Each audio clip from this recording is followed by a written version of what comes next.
full go na kita, no? We have been for the several months na. Kaya this is of course the main commemoration for the province of Leyte. We really commemorate this every year, no, because this is a part of our history, a part of our story, the story of the Leyteños.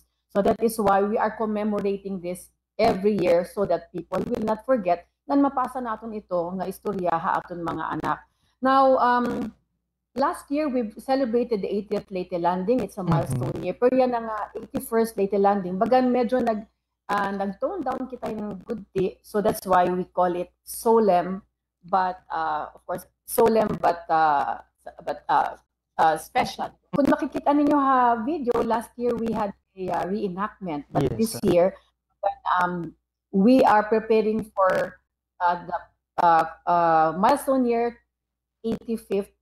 Mas dako nga reenactment. Pero again, this year wala kita reenactment, but we still have a lot of activities in line. The landing, we have the Dulag, Tolosa, and Palo. Of course, at aton mga main commemoration events na talagang dinhimo talaga natin every year is, first of all, mag-start ito October 18, which is a Signal Day in Tolosa.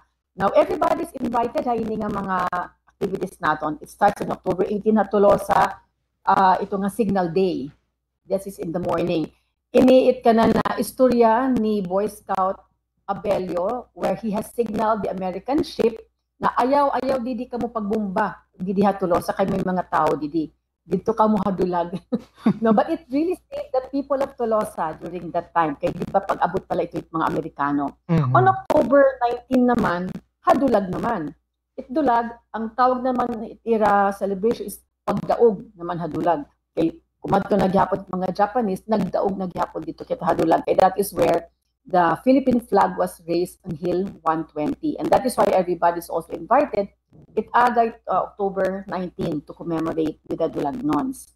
And hagab iyan 19, didi man hapalo, we have the Barrio Fiesta, no? Pero where we invite the delegates, the visitors naton, ini nga simple la dinner didi Palo, sponsored of course by Mayor Martin Petilla. And then on October 20 morning, together with the veterans, we start with the sunrise ceremony didi MacArthur Park. Bagan full day affair kita didi MacArthur Park. We started the sunrise ceremony of the veterans, in which they sing the Lupang Hinirang as soon as the sun rises on the horizon. Then tuloy-tuloy na ini. Pagka 8 o'clock, ito nga Leyte Land event na, the wreath laying, and then in the entire day, you will also see bagan usa nga naka-costume MacArthur nga mga nakasakay ha jeep, no, na malibot dati dahat Palongan ha Tacloban. Pwede ka mo magpa-picture sa iya. And then there are several activities in the park, no, may mga naka-costume kita, pwede ka mo magpa-picture. And may gyapon kita mga songs of victory, a tribute to the music during the 1940s. So, maupay gyapon it, especially aton mga senior citizen, mare-recall nila itira mga 1940s mapanahon to song. And a lot more mga activities if you can just visit the Dulag, Tolosa, and Palo site. May also include mga other events ng baging interesado mga Leyteños naton. Gidagihapon na Robinsons Mall, may ada kita gintatawag na Leytepex 2025. It's a stamp exhibit. Ambot kung alam pa ito aton mga kabataan, ito mga postage stamps. No? So, a club dili Leyte, stamp collectors ito hira, nga na mag-exhibit ito hira mga collection it mga stamps. And we have collectors from the US, from the UK, from Manila nga maabot gihapon dito. Now, I also mentioned gihapon like aton own latest Summer Heritage Society is also going to have a 2-day talk about history, no? Aton its title is Pagbukwat ang aton mga kaagi, an international lecture series of World War II in Leyte. This is going to be in UP Tacloban, and everybody is most welcome to join if they want to know more about the history of Leyte. We have numerous guests paghihapon, bisan simple no limit aton celebration niya. Now, of course, we have our delegates from the allied countries, like from Australia, from the Japan, from US. Meron gihapon kita mga visitors from the Philippine Veterans Association, Philippine Veterans Bank gihapon. Oh, by the way, the Philippine Veterans Bank will also have an exhibit with the VFP building at the Government Center in Palo. Exhibit gihapon ni Red Ira story gihapon about the veterans, and everybody is welcome. Tanan nini free, no? Tanan nini free. We have delegates from the American Legion Auxiliary. No, we have the Sons and Daughters Association, and we have also we will also have Aztec Domingo Carbonell Jr., the PVAO Deputy Administrator for Operations. So, and we have 500 veterans na maabot. 500, Mayor? 500 veterans from the different parts of Region 8. Maabot nila. Join here. Wala ko date ha pinakalagas, but I'm sure the lady is, I think, from Samar. She is about, I'm not really very sure, no, but about more than old na hiya. And she's the oldest living veteran. Yan na, 12 na light aton mga veterans na nagabibilin.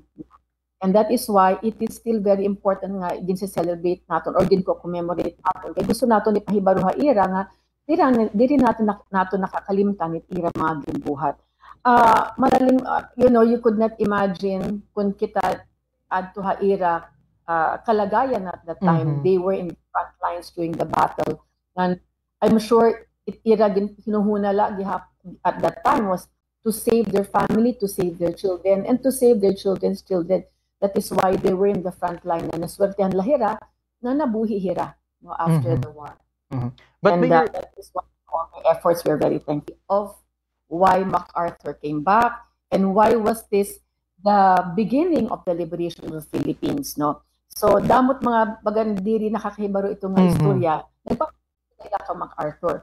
But really, the highlight of that event is really not only MacArthur, but also our veterans. And that is why our tour guides will tell you that story. And that is why waray bayad ini nga na tour. Kay para maingat to avail of these tours with Haton MacArthur Park. And of course, to also tell the story of Scout Valeriano Abello, who sa ini nga taga Tolosa, no, Leyteño, who was very brave to be on the front line. Bagan nag-signal hiya, nag-semaphore hiya sa mga Americans in the battleship. Sumakay hiyahin na ini nga sakayan, ginbumbahan hiya it mga Hapon. But he was very brave, no? Together with two other friends, kumadto hiya a ship Americano, interview hiya. And I think that is a story that we should be very proud, and that is a story that we should bring down to our children. Yes. Kaya kung ano, why we are enjoying this freedom that we have today. To invite everybody to come and commemorate the MacArthur Leyte landing event here in Leyte. The main event is here in MacArthur Park, here in Palo, Leyte. But other than that, you will see a lot of activities going on. Pero maybe for us to know more about our history and the story of the Leyteños, let us commemorate the province of Leyte in commemorating the Leyte landing event on October 20. We start with the Veterans Sunrise Ceremony, and then the Leyte landing commemoration wreath laying to our fallen heroes at about 8 o'clock. And then padayon na ito, tuloy-tuloy na ito until we have the sunset ceremony on the same day of October 20. Now, you can also go to the Leyte Tourism Facebook page where you will see all the activities. Kaya damo pat kita mga activities.